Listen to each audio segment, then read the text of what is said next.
Guten Erev Shabbos. It's been a busy week, so much going on. The week flew by, but now we're ready for Shabbos. We always embrace it because it brings us tranquility and peace and joy. We have lots of guests coming tonight, and then shul tonight, and tomorrow morning, so many simchas and good things happening in shul. We feel very lucky and blessed. In this week's Torah portion of Tolot, we read about Esau and Jacob, the two brothers that are born. The Torah tells us Jacob is righteous and Esau is wicked. But in the middle, it tells us the story, how Isaac becomes blind and he feels like he's nearing his death. And he calls Esau because he wants to bless him. And he tells Esau, go get me my favorite dishes so I can bless you before I pass. Rebecca hears this and she knows that Jacob deserves the blessings. So she tells her son Jacob, go get the goats that I have and I'll prepare the dish so you could get blessed.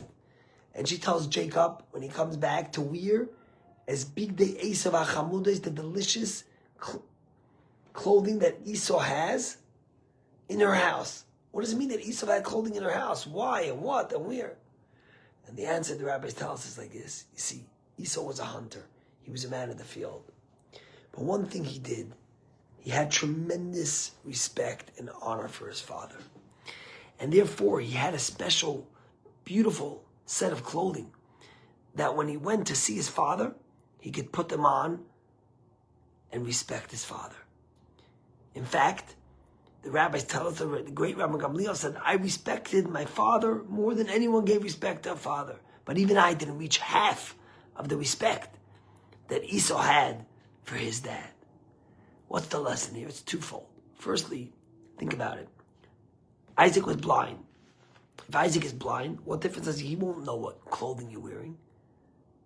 So why did Esav change? And the answer is because when you do chesed, when you respect your dad, it's not just about them, it's about you knowing who they are and you having the respect and giving them the dignity they deserve, even if they won't recognize it, even if they won't know it. And that translates into so many things in our lives. Because sometimes you think, what difference does it make? He won't know. But that's not why we do it. We do it because it's right. We do it for ourselves.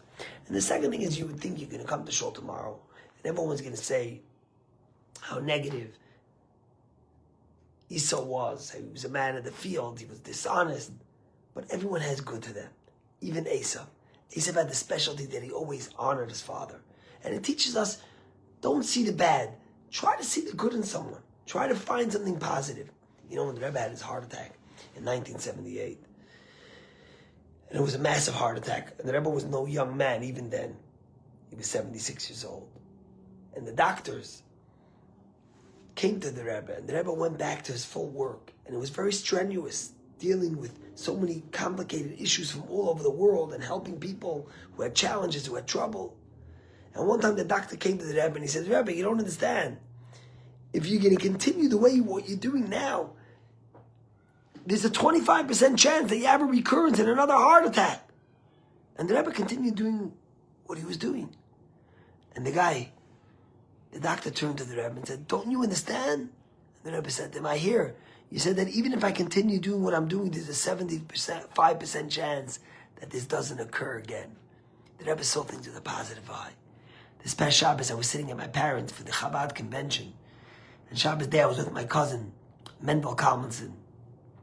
Rabbi Mendel Kalmanson from London, who wrote two remarkable books, one Positivity Bias and one On Purpose.